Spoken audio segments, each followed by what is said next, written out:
And welcome back. 10 minutes after 8 o'clock. Tom Bartholomy with the Better Business Bureau here to talk about some really important things you need to know about to avoid being scammed, especially during this time of a year when everybody's under pressure of Christmas gifts and things like that. So you're rushing around and your mind may not be as focused as you should be. And Tom, good to have you with us here this morning. Good to be back. Thanks for coming in with all that rain out there, too. Oh, it's a mess out there. Tell us a little bit about scams and what people need to be on the lookout for. Well, we've just in the last week launched a new service on our website called Scam Tracker. So people used to call us on the phone, say, hey, I got this phone call, and we'd say, well, thanks. You know, it helps us figure where things are going on. Now with Scam Tracker, people can go there at their leisure. You're looking at pictures of it right now. You can see hot spots of where scams are happening and what types of scams are happening. And our top 10, we were just talking that what's number one on the list for all the year. 16 out of 20 scams reported this week are still that IRS scam. The tax scam. Tell us how that tax scam usually works. It's crazy. I mean, your phone rings and the caller ID says Internal Revenue Service. So you think, all right, this is legit right here. You answer the phone, and immediately they're very aggressive about you owe this back taxes, and if you don't pay it immediately, that you're going to be arrested. And so a lot of people at that point just go, yeah, right, I don't owe any back taxes, you're calling the wrong person, and just hang up. 5 minutes later, your phone rings again. This time it says Charlotte Police Department.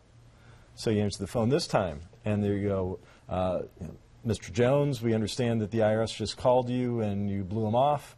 We're here to tell you that there's a squad car coming to your house right now, that if you don't pay these taxes immediately, you're going to be arrested. So it's that fear. All these scams that we've talked about over the years have been other things. They've been greed, they've been compassion, they've been things like that. Fear, apparently, is a very, very powerful motivator for people to give up things that they wouldn't ordinarily do. If this ever happens, what should you do if this happens? Well, a couple things. First, realize the IRS doesn't work this way. They don't call you. They'll come after you through the mail and other means, but they're not going to call you and demand immediate payment. Same with Charlotte Police Department. They're not a collection agency.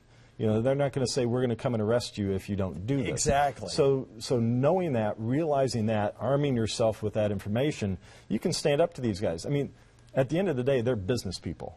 If you say no to them, they're going to cuss you out and move on to the next person that they think they're going to get some money out of. But they're not going to come back again and again and again because, again, they're business people trying to make a buck.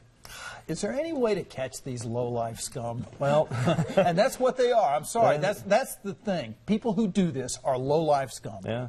They're based out of India.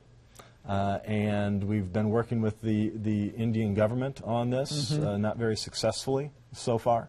This is a multi-billion-dollar scam that these guys are perpetrating, and the Indian authorities have been less than cooperative in helping to get this stamped out. Oh, my gosh. Tom Bartholomy, this is great news, and this new scam tracker, you've got to go to the Better Business Bureau website, and some great information there. Tom, thank you so much. Sure we appreciate you coming in this morning talking about this. My pleasure. All right, stay with us. 14 minutes after 8 o'clock, and we'll be right back.